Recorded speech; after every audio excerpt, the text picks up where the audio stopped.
তাহলে কাগজপত্র নিতে যত সময় আপনি কাগজপত্র আপনার না পান তত সময় আপনি এটা ওপেন করছেন কেন?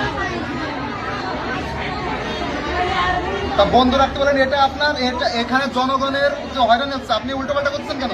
আর আপনি এখন মোবাইলেই করছেন। আপনার কাগজপত্র যখন ডকুমেন্টস নাই ওই টেবিলে, তখন আপনি কাজ করবেন কেন?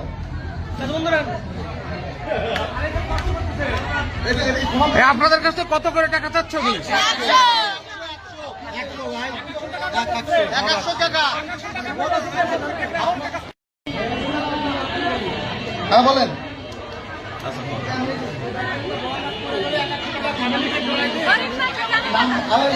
এটা ভুয়া, বুঝছেন?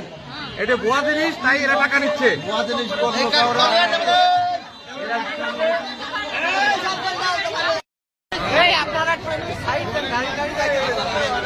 টাকা নিতে টাকা দেবেন।